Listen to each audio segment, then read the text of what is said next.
Well, hello everybody, it's Richard here. Welcome back to my channel, and this is day 28 of Keep the Coronavirus Away, a tune a day. And if you're new to my channel, don't forget to push the subscribe button and also the little bell so that you know when I'm broadcasting next. And if you are new, I hope you will stay with us, because there's quite a few people who have recently, since I've been doing these daily broadcasts. And as I say, today's day 28. I can't believe that we've been going that long. So I've got quite a bit to talk to you about today, and I'm going to play you two records actually, which I'll talk about in a second. But before I do forget anything, just to mention the usual press releases today, and also because it is about a tune a day, keep the coronavirus away, what's happening in terms of the UK and the coronavirus. There's been 288 deaths today in the UK, and that includes the care homes. And of the care homes, we're talking about 84 deaths. So care home deaths are actually not decreasing in some areas, and but hospital deaths are. And I think that's quite an important factor. We've reached the peak and we're going down the other side of the curve now, and the government are quite pleased about that. So much so that on Sunday this week, Boris Johnson, our Prime Minister, is going to make an announcement as to about how the lockdown is going to go. In other words, there may be some changes in the way the lockdown is being applied, and hopefully they're going to release the brakes a bit on that, and about how we go about business as well. And because it's now we're into week 7, near week 8 of that lockdown, and the government by law have to review that, so hopefully things are getting better in the UK.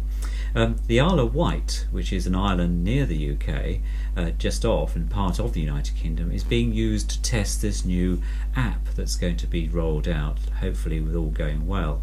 And the app will actually allow for track and trace, which means that if you have the app on your phone and then you are standing near somebody who has had coronavirus and you get it, then obviously there'll be a way of tracing those people who have been in contact with you, and an alert will go out that will actually let those people know. But first of all, you'll actually, if you get coronavirus, you will then be able to, through the app, be able to get some testing done. So that's a really good thing that's happening. Also, there's going to be some discussion about those people who have had coronavirus as to whether they'd be happy to allow some plasma to be taken, so that we can see whether the virus can actually be used to immunize other people or not. Because it is a virus, it's a bit like flu, it changes its shape every year, and the jury's still out as to whether we can use that to immunize the population. So the research continues on that one.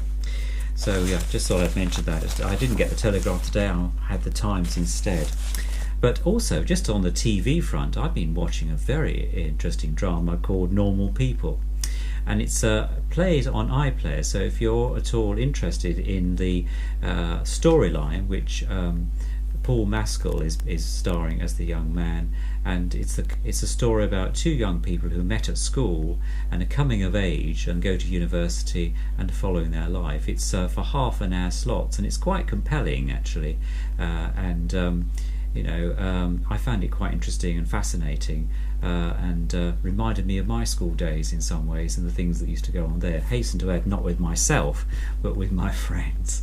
But so that's Normal People, showing on BBC One tonight, but also available on the iPlayer, and certainly worth a view.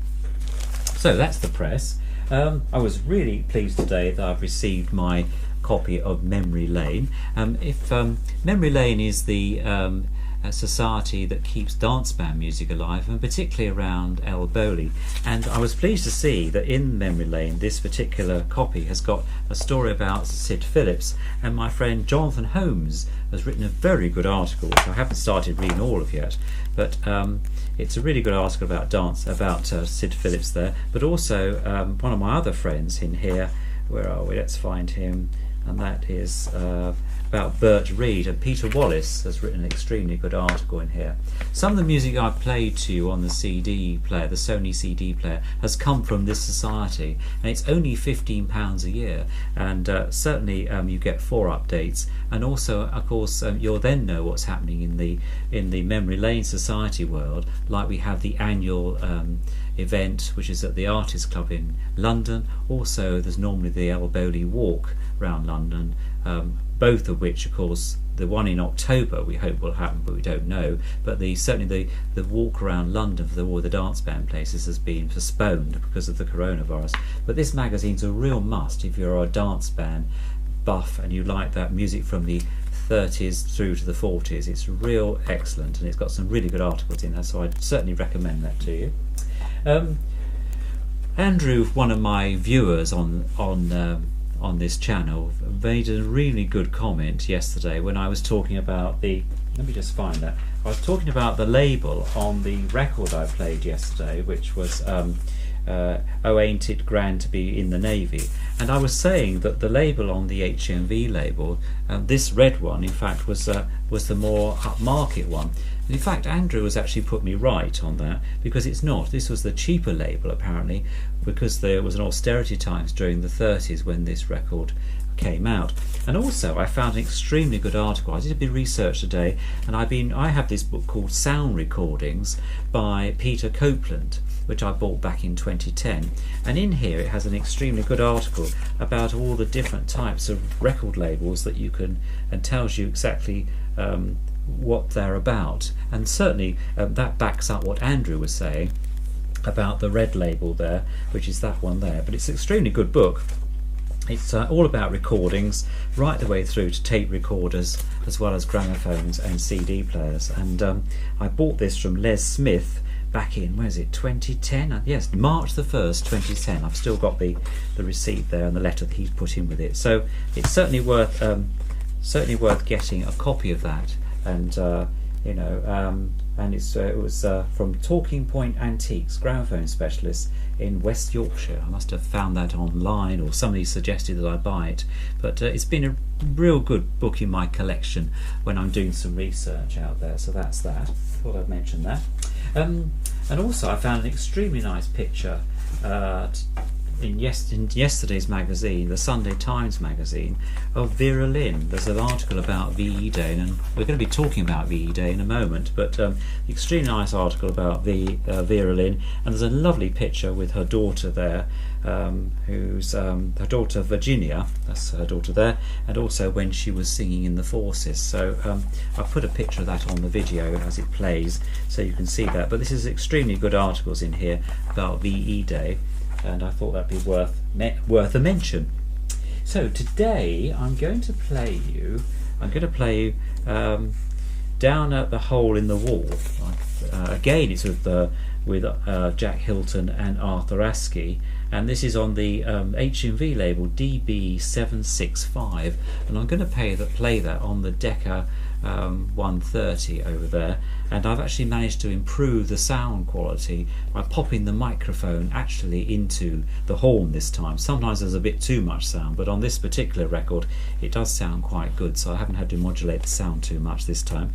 So do enjoy that. There's a slight rumble halfway through, which I think is the motor moving about. Because you're dealing with antiques, you can never get everything totally right, but I picked it up when I played it back a couple of times. I hope that won't spoil your enjoyment too much. And the other thing I said I was going to do yesterday was actually play you some of the sound of time. And I actually, from that wonderful album, which I won't pick up because it's quite heavy, but I actually found my LP copy of that. I'm still going to play you the 78 version, but this did come out, I think, about 1960s, I think, this late 50s, early 60s. So I found it amongst some other records I've got, and I'll share with you in a second. But yes, there is an LP version of this. I expect there's even one on, you can probably get it on CD as well. So on that note, I'm going to play the first side of this on the Decca 73. Sounds really good, actually. Imagine you're listening to a 1940s radio set, and it sounds really good because there's a nice tone on that machine, as you know. And the Sounds of Time, this one's called The Wasted Years. It's on a 12-inch 78. And unfortunately the spring just slightly slows at the end, and I had to put some steam back in the gramophone to make it finish off, but I hope that doesn't detract from your enjoyment. So there's two records I'm going to play there.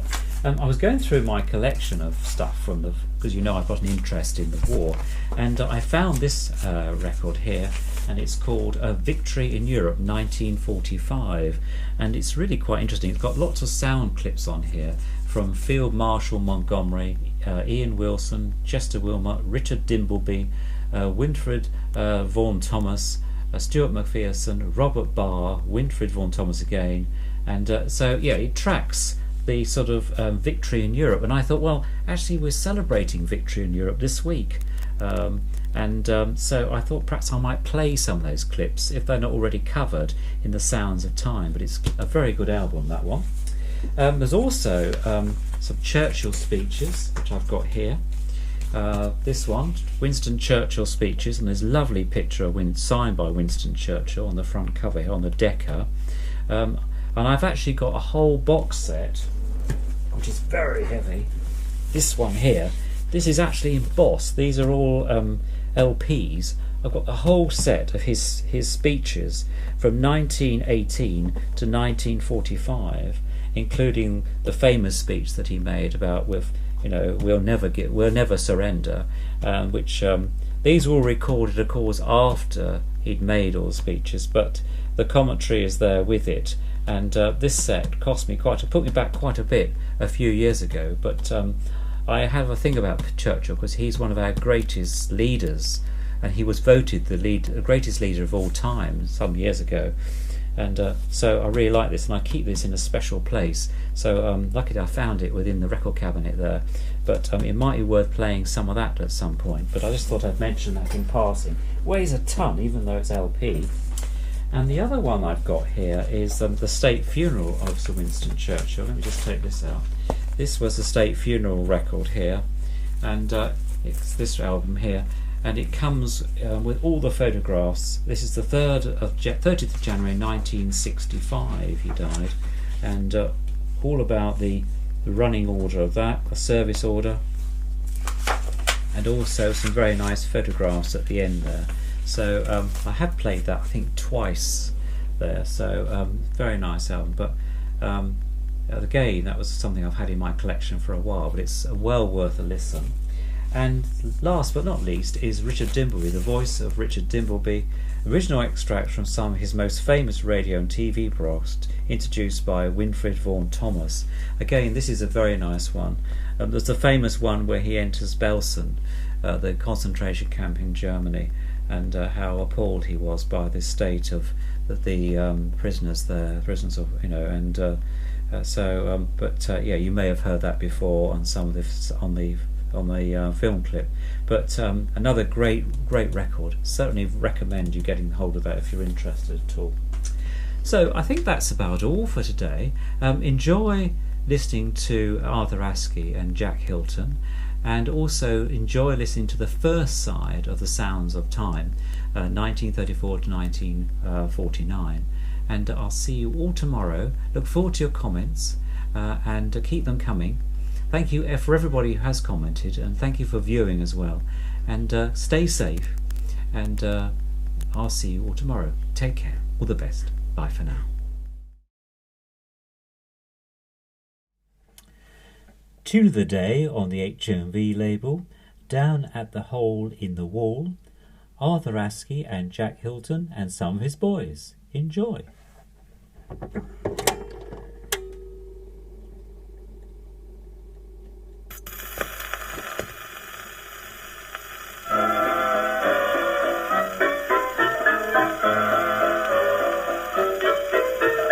Somewhere in France there's a buxom young girl, and for her the fellas all fall. You'll find her working down at the establishment known as the Hole in the Wall.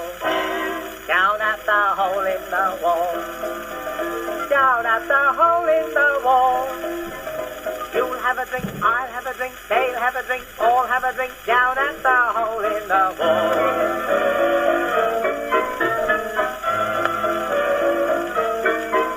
She does know her business, there's no doubt of that.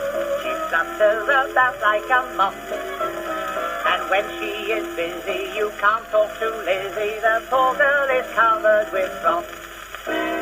Down at the hole in the wall. Down at the hole in the wall. You'll have a drink, I'll have a drink, they'll have a drink, all have a drink down at the hole in the wall. You walk up your the fellas all thank her whenever she bends. She's sporty and she doesn't mind. But a girl needs protection and that's why she's wearing her ARP helmet behind. Oh, down at the hole in the wall. Down at the hole in the wall. You'll have a drink, I'll have a drink, they'll have a drink, all have a drink down at the hole in the wall.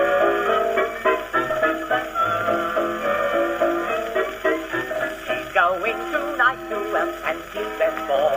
Her dress will be simple and bright.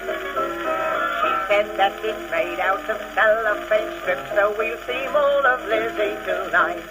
Oh, down at the hole in the wall.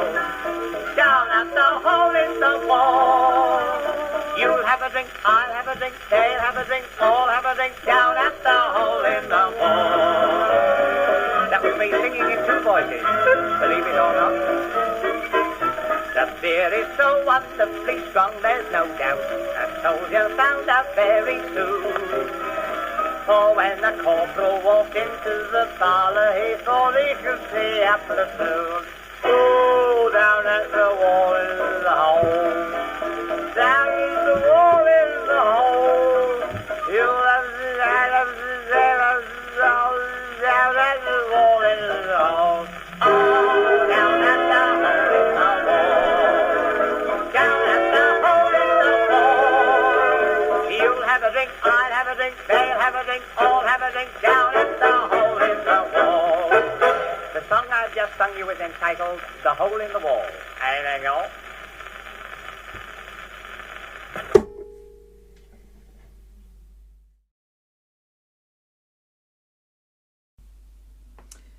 In celebration of VE Day on Friday the 8th of May 2020 for 75 years, I'm playing the Oracle albums of Sounds of Time.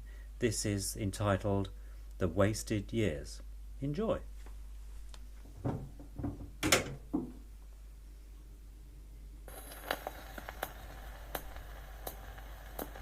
These are the voices and sounds of history.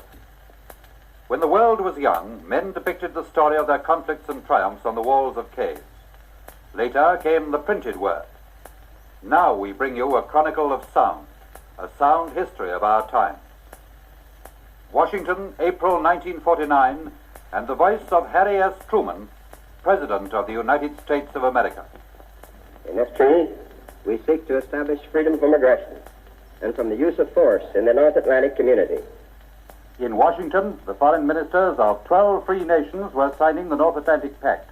It is a simple document, but if it had have existed in 1914 and in 1939, I believe it would have prevented the acts of aggression which led to 2 world wars.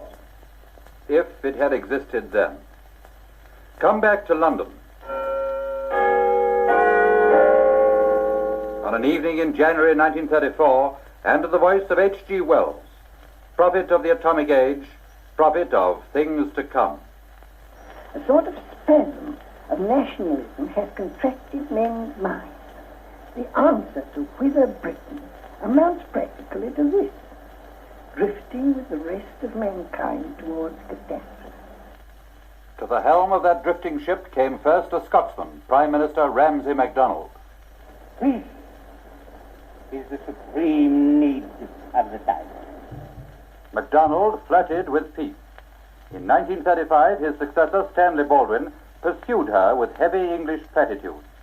We shall persist in our attempts to promote peace and disarmament. And I believe that ultimately we shall succeed. That same year, Britain's well-loved monarch, George V, celebrated the 25th year of his reign and voiced his people's hopes in the first broadcast ever made from Britain's Parliament. And I pray that we may continue to pursue the cause of freedom and progress in a spirit of peace, tolerance, and understanding. But while the leaders of democracy talked peace, the dictators of Germany and Italy prepared for war. In 1935, Benito Mussolini mobilized his misguided nation for a savage assault on Abyssinia. 20 milioni a un cuore solo, una volontà sola, una decisione sola.